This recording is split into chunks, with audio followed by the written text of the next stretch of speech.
Well, hello guys, this is the Betamax man, and I've got a machine that I pulled out of my storage shed, and I don't even remember what's wrong with it. And this was honestly, this particular machine was used as I think this one was supposed to be a parts deck. Sometimes my parts decks are that way for a reason, because usually if I have something that is a parts deck, it is basically because it's got multiple problems. And when you have something that has multiple problems, it's financially better for me to just basically scrap them for parts. But this one actually got everything. All the parts are there. So let's see what's going on. So I've got the screws off. We're going to take the top off so we could power it on. Now, for some reason, the door is missing. Oh, I forgot to tell you the model number. This is a HFR30, and you'll notice that it has the Beta Hi-Fi Ready emblem on it. That's because if you connect this to a processor, a Beta Hi-Fi processor, you can get hi-fi sound. Basically, this is a hi-fi machine without the hi-fi circuitry. Sony intended on people buying these because they were cheaper. The Beta Hi-Fis were more expensive, so they offered something that was, if you could add that, hey, you could buy this at a cheaper price than the hi-fi ones, and then later you could spend $200 and buy the processing board, the hi-fi processor. A little bit later on down the road, when you have more money, they could just buy this and make this into a hi-fi machine. That was a stupid thing that Sony did. I think that was the most stupidest thing they ever did. What were they trying to accomplish? Well, I think they were trying to say, hey, you could buy this cheap model that could be upgraded for a little bit more money, but you don't have to have all the money up front. You could just buy this, then later on, next payday or whatever, you go buy the processor, and you have a hi-fi stereo machine. Yeah, that was kind of stupid. But it was basically, I think, for an economical reason. So, let's pop this off. Okay, let's see if we can get it. I don't know if this is even going to accept a cassette, to be honest. But we're going to sure try our darndest. Let's get this cassette. I have a test tape here. This is European Vacation, and it is great for testing because this tape has been spliced numerous times.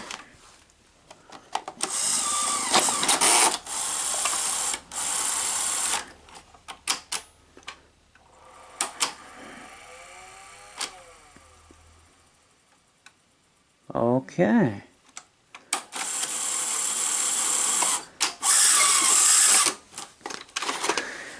So we've got a problem with the Hall effect device, for one.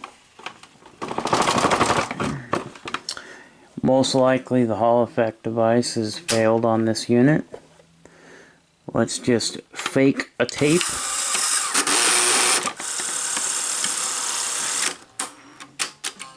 Let's see if it'll play.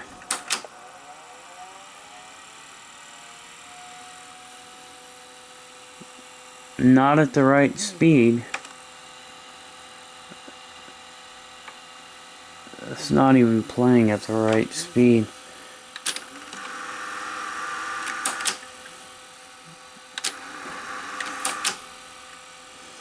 As I said, this might have multiple problems, and that might have been why I put it in as a parts deck.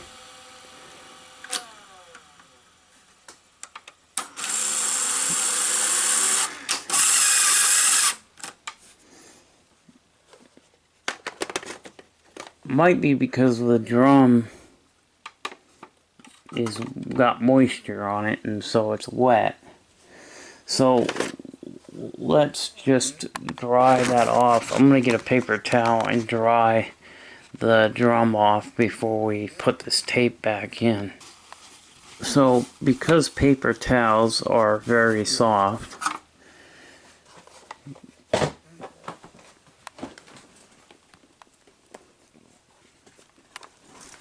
try not to drop it. I'm gonna dry the drum, so I'm just gonna use it to dry the drum itself, and it's not gonna hurt the heads because I'm turning the heads away from the area I'm working on. So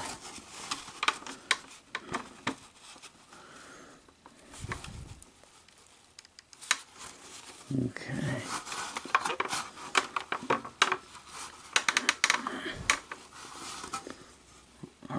Let's just try that now, because it might have been that the tape was sticking to the drum because it was wet.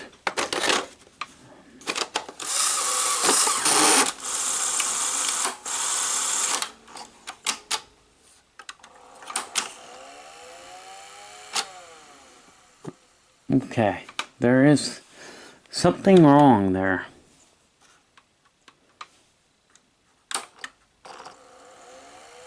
Okay, we will not, it's not gonna fast forward or rewind.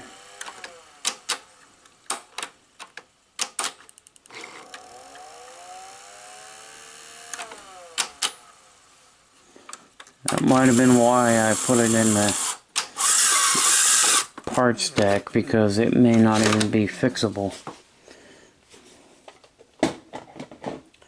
That is what I'm thinking, is that this may not even be viable for me to repair, but it looks like I didn't put the screws back in for the cassette housing. I don't know why the door is missing on it. It looks like it's got everything there though. All the parts are here. It's just that so the Hall effect device has failed on this thing. Because we have no forward, no fast rewind, but this might have had the adjustments messed with too, so we might need to put caps in, because it does look like I did change the caps in the servo board.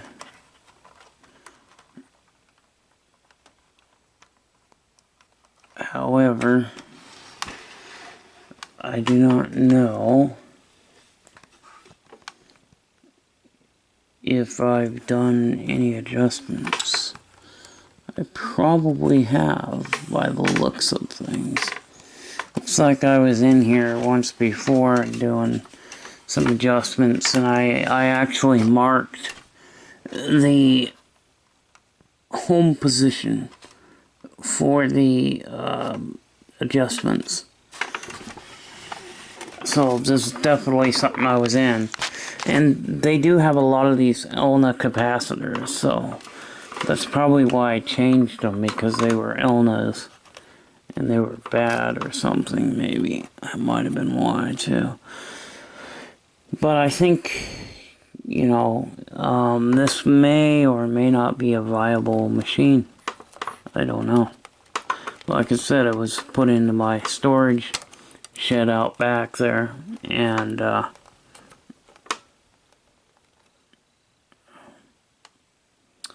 so there's the servo adjustments here. That's for like the speed of things and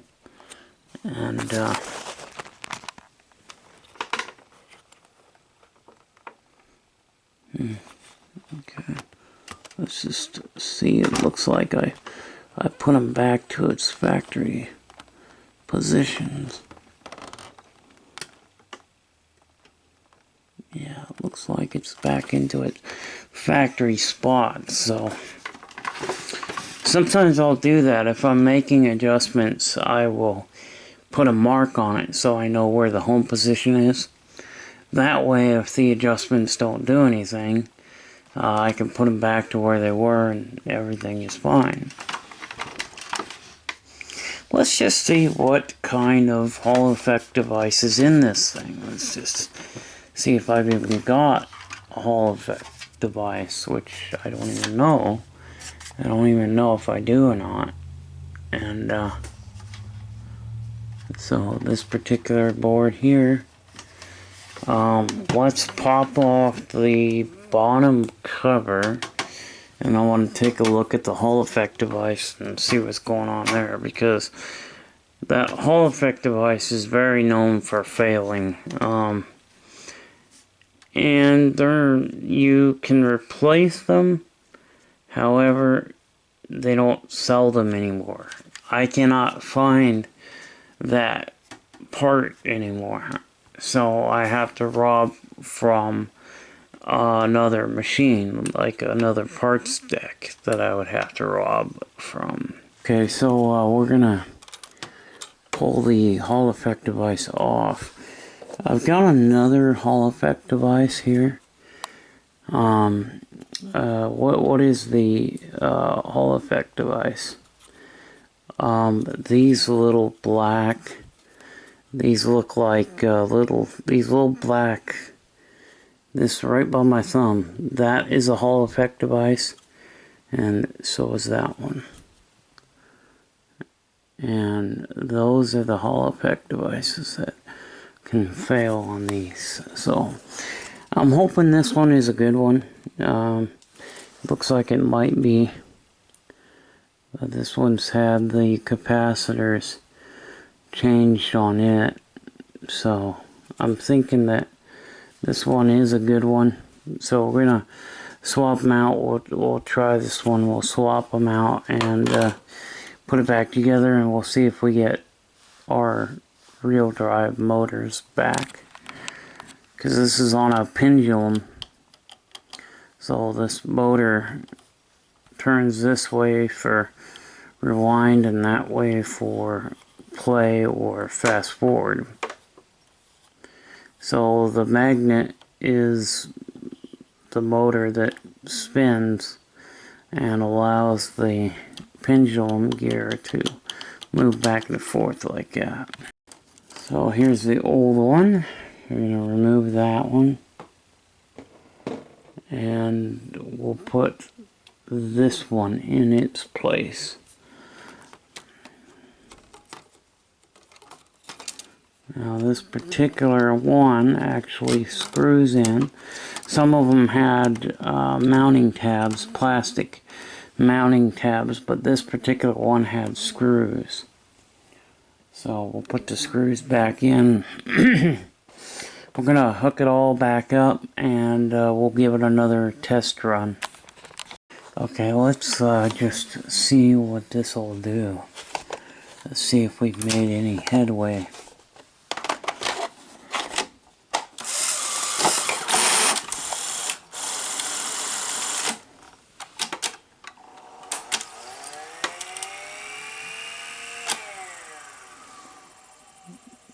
Well, it tried to turn, but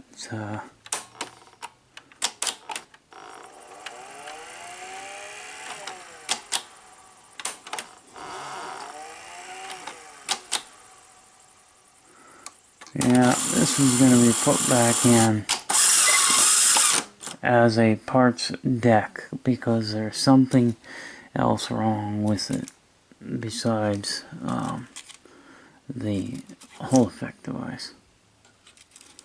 So I think that this thing is just, it might be that Hall effect device doesn't even work because I wasn't quite sure if it worked. So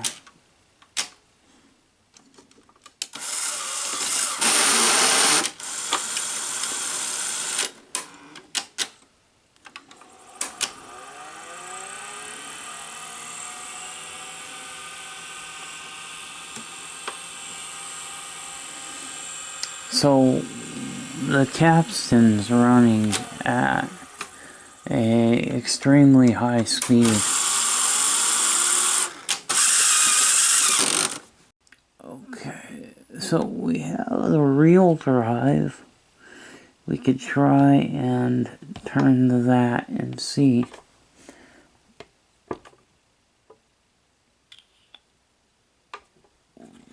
Maybe turn that to its normal position there. Okay, so that was out of whack. For one thing, that was out of whack. So let's try it now. Let's go ahead and we're going to try a cassette. Let me wheel this cassette back in. And we're going to see if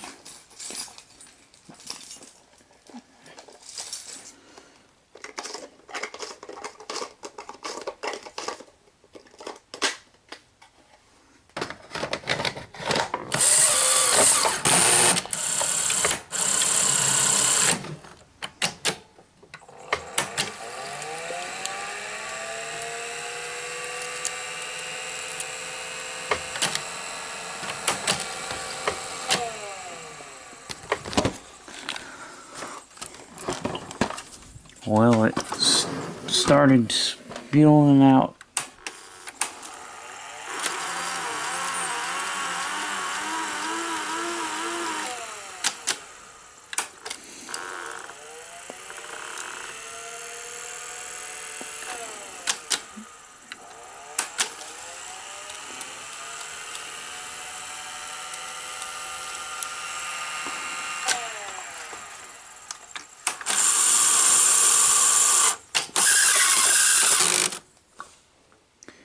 Yeah, this has probably got something going on with the Hall effect device, or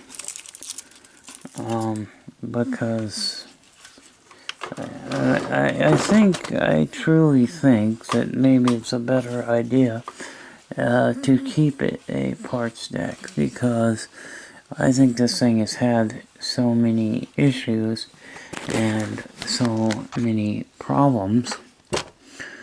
Let's go with the capstan, as I think that maybe the capstan adjustments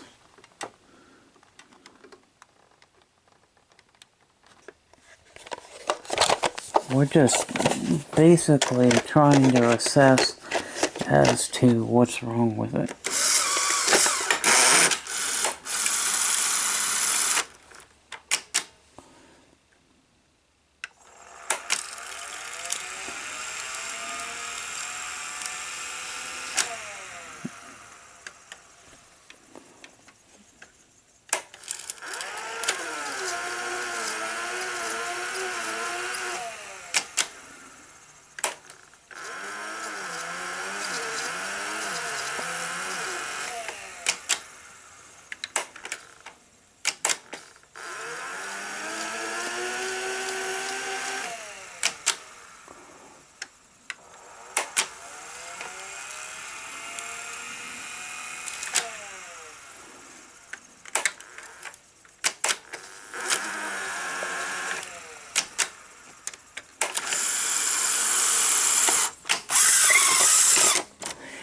So we're getting somewhere. We are actually getting somewhere, because as you can see, it's now fast forwarding and it's now rewinding, and it's now putting the tape back into the cassette. So I think we're heading in the right direction here.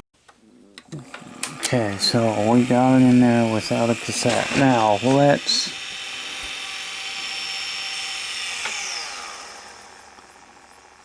oh, it's not the capstan, it's the head.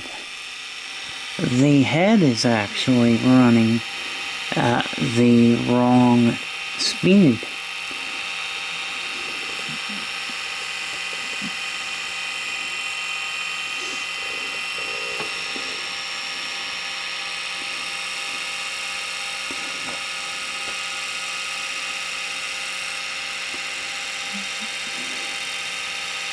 So I think the head is, as you can see here, the head is really running at a super fast, high rate.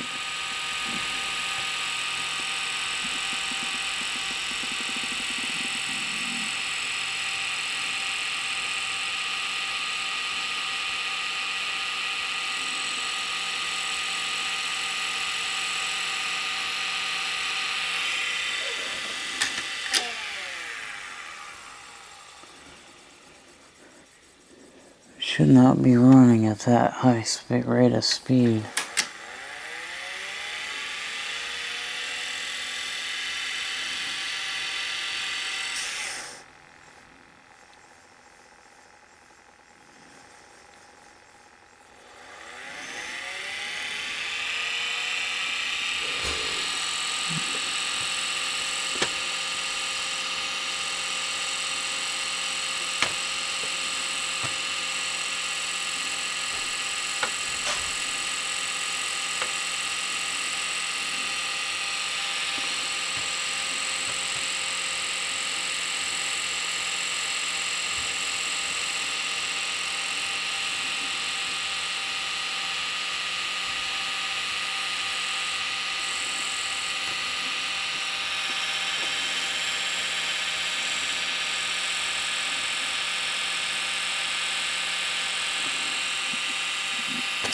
We definitely have a servo.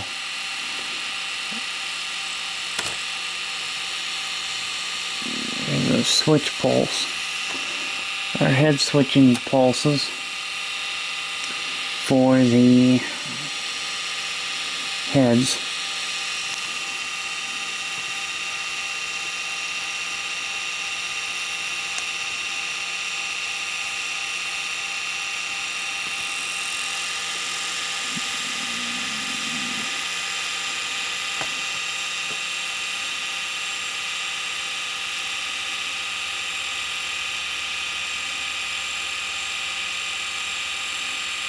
Okay. So I think that we may not be able to get anywhere with this one. With the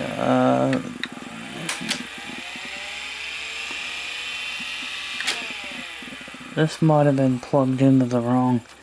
I think that maybe that head is probably plugged into the wrong spots. That could be too. Well, hey, guess what, guys? I feel like a dumbass. The board wasn't connected.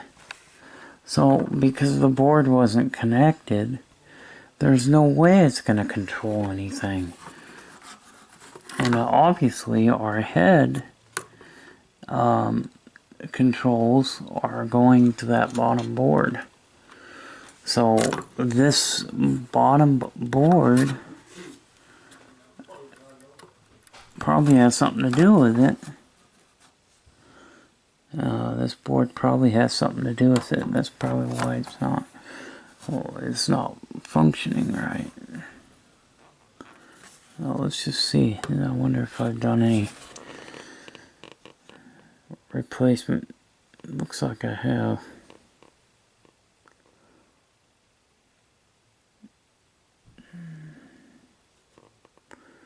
For the color processor. Oh, well.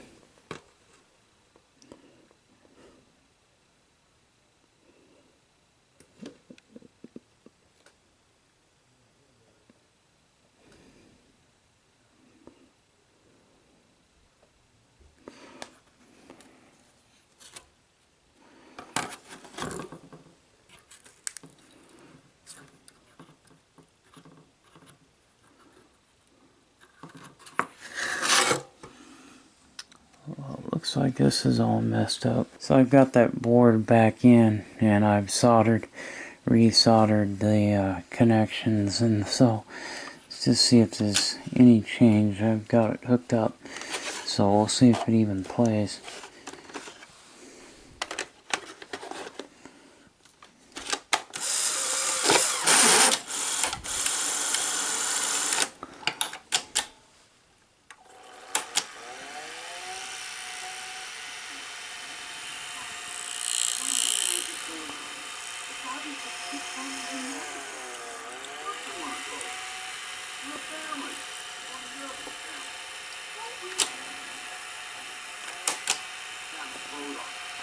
Okay, well, it's actually playing. We have audio, but no video. But that is due to the adjustments. So let's get the adjustments straightened here, because I think we start doing some more adjustments here.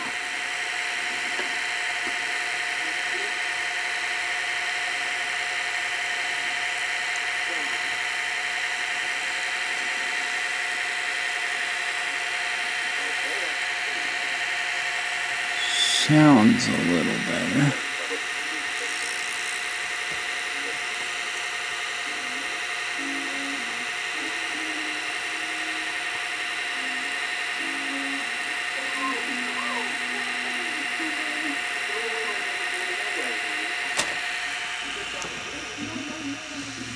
Wires are tracking.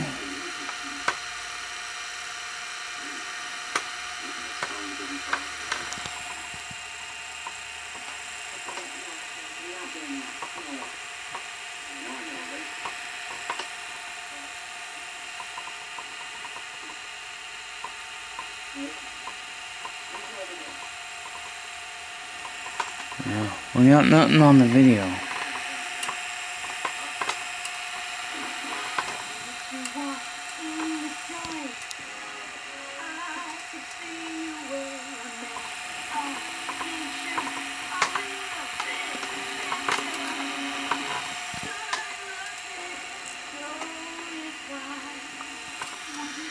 We have to determine as to what the cause of the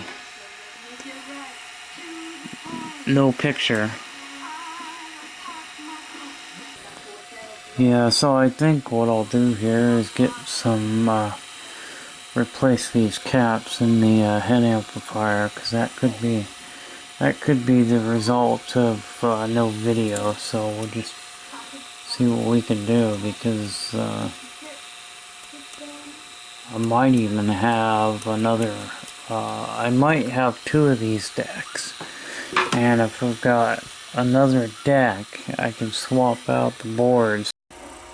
Well, I've swapped out the board, and we do get a picture, not a very good one, but we do have one, so we're heading in the right direction. But unfortunately, we need to figure out our servo adjustments, because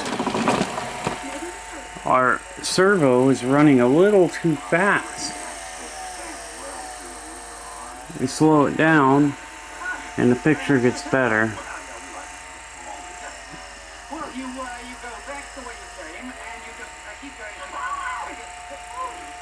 Yeah, I love that part. Now, because of the bad picture, I don't think I'll get a strike, but just, I don't want to get a strike, so I'm not going to show it for very long, but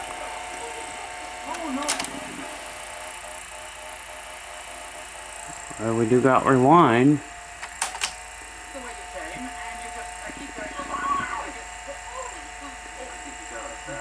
But we do got a picture.